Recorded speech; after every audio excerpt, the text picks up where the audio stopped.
Maine Mendoza persahang binenta lahat ng properties nila ni Arjo Atayde at pinanggiba ng pinapagawang bahay nila. Ngayong araw nga lang masayang ibinalita ng kapamilya aktor na si Arjo Atayde ang muling pagbabalikan nila ni Sue Ramirez. Matatandaan ka makailan nga lang maraming speculation at blind item ang siyang naglalabasan matapos nga aminin at ibulgar ng showbiz columnist na si Ogie Diaz ang balitang naanakan umano ng kapamilya aktor ang isa ding kapamilya aktres na dati umano ang karelasyon nito taong 2017. Ayon pa sa pahayag ni Ogie, ito nga daw ay hindi alam ni M na may lihim na anak sa unang binata bago sila may kasal taong 2023 at ngayon nga daw ay unti-unti na ding binubuwag ni S ang batang ito. Sa pagkakataon na ito ay marami ngang patuloy na nanguhulat nagme-mention sa dating kapamilya aktres na si Sue Ramirez. Dahil ito nga lang daw ang babaeng tumagal kay Arjon On at naging showbiz girlfriend na maaaring si Sue talaga ang babaeng tinutukoy ni Ogie sa kanyang blind item. Sa patuloy na hot issue at pagme-mention nga ng mga netizens kina Arjo Atayde at Sue Ramirez ay hindi na nga din napigilan pa na magbigay ng kanyang pahayag si Sue Ramirez sa media. At ito nga ay naging emosyonal. Ayon kay Sue, first of all humihingi ako ng kapatawaran sa pamilyang masisira ko.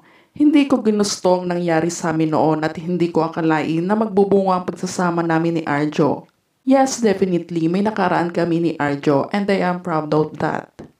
Gusto ko lang maging malaya na kami ng anak ko sa lahat yung tipo na wala kaming tinatago at pinagtataguan. Dahil sobra na din ako nahihirapan sa sitwasyon namin. Marami na din akong pinapalampas na interviews kung bakit ako tumigil sa pag-showbiz noon at nagtungo ng ibang bansa. Ayaw kong ma-judge and ayaw ko na makasira ng relasyon dahil nilarespeto ko si Maine kaya ako nanahimik. But now gusto kong matupad yung pangarap ng anak ko. Tao lang din ako nasasaktan at may pakiramdam. Alam ko ang feeling na broken family na ayaw kong maikagisna ng anak ko. I'm sorry for that, Maine. Pero kailangan kong bawiin ang pagmamayari ko para sa anak ko.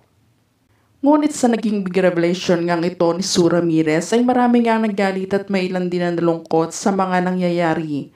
Dahil hindi umano nila lubos na maisip na may ganito palang senaryo na tinatagong lihim si Arjo Atayde kay Maine. Kung gayon na kay Maine na ang lahat at nagawa pa nito ang pagtakpa ng nakaraan sa kanila ni Sue. Sa kabila naman ito ay hindi na nga din nagpatinag sina Sue Ramirez at Arjo Atayde sa sinasabi ng iba. Dahil kailanman nga daw ay hindi naging isang kasalanan sa kanilang binigay na blessing sa kanila ng Panginoon. Maging si Arjo Atayde nga ay nagpakatotoo na din at sinabing ginagampanan lang daw niyang magpakatatay sa kanilang anak ni Sue. Dahil marami umano siyang pagkukulang dito bilang ama kaya sana umano hindi na ito ipagkait sa kanila ng mga netizens at fans nila. Sa hindi nga inaasahan nakarating naman agad ang balitang ito sa legal wife ni Arjo na si Maine Mendoza. Niwala nga daw araw na hindi mag-isip ng kung ano-ano si Maine kung bakit pa siya nagawang lokohin ng asawa kung gayong planado na ang lahat sa kanilang future.